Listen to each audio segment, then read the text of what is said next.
Assalamualaikum warahmatullahi wabarakatuh. Halo Mami, apa kabar? Semoga sehat semua ya. Oke, aku kali ini akan sharing tentang evaluasi keuangan rumah tangga aku ya. Nah, seperti apa sih? Ikuti tayangan vlog aku kali ini sampai akhir ya Mom. Jangan lupa subscribe, like, and comment. Oke Mami, ini aku sudah mencatat pengeluaran yang sebenarnya ya Mom di kolom ini, kolom sebenarnya, dan kalau ada selisih aku catat di kolom selisih. Jadi aku tahu mana yang pos yang lebih, mana yang kurang, mana yang balance.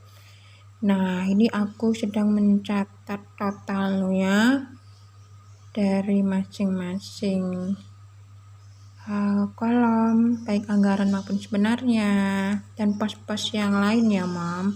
Itu juga aku cari yang sebenarnya, pengeluaran yang sebenarnya seperti apa. Itu aku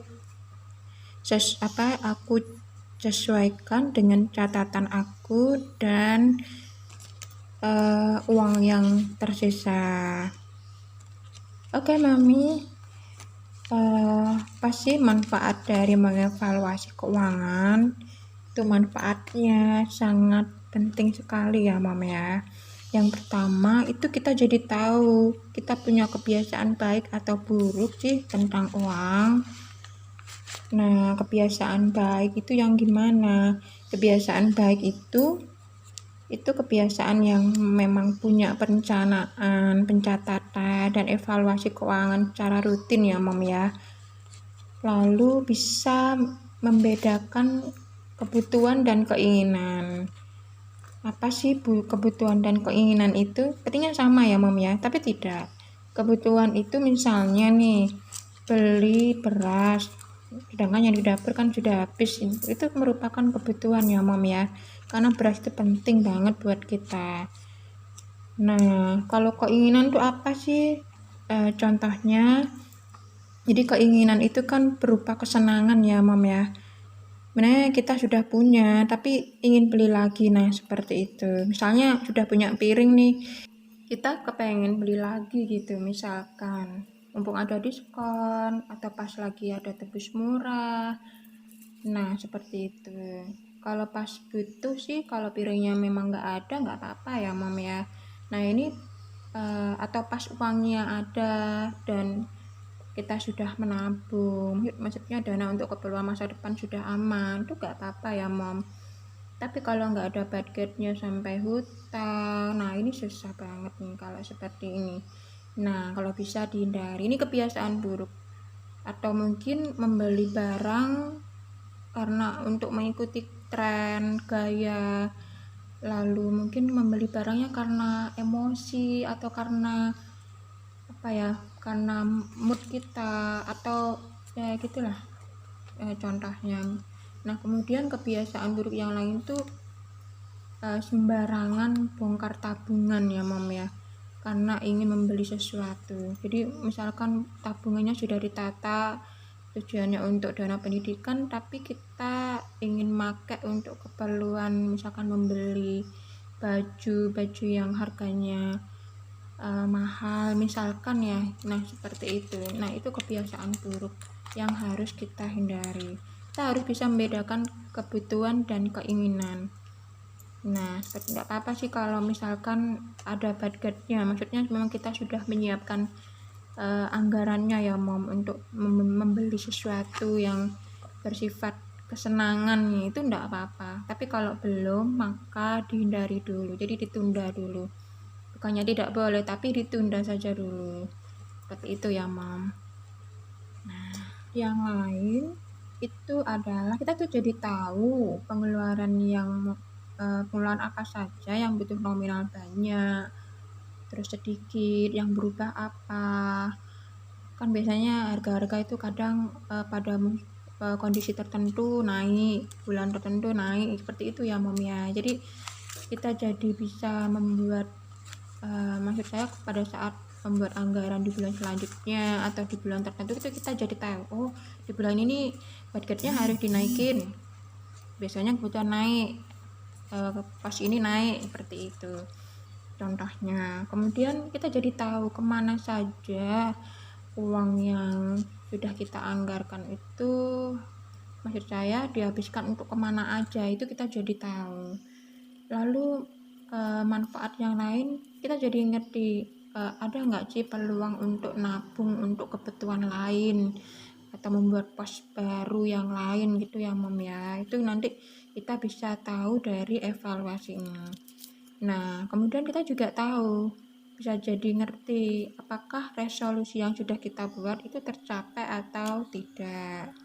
Misalkan resolusinya tahun ini kita bisa mengumpulkan dana darurat sekian, dana pendidikan sekian, dana pensiunan sekian, bisa ada dana buat rumah misalkan, ada dana buat lemari, itu resolusi ya Mom ya.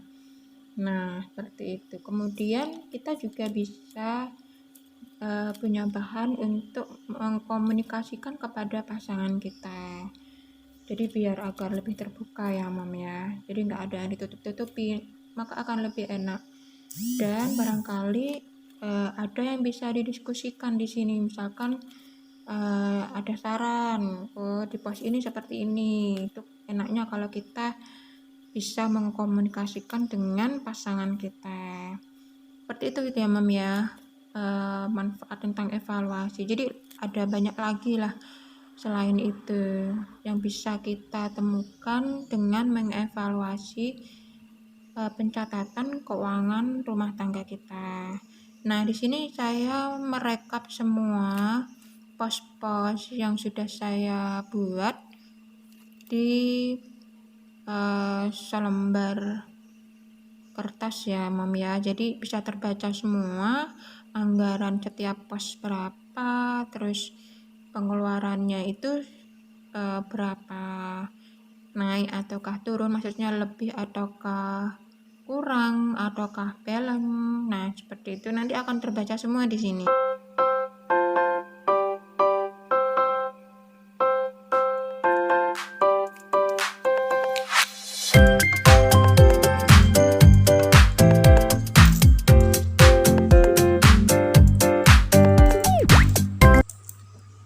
Nah ini ada sisa uang yang aku kumpulkan, setiap pos-pos yang ada itu aku tabung ya Mom ya, jadi tidak aku buat untuk keperluan yang di luar direncanakan.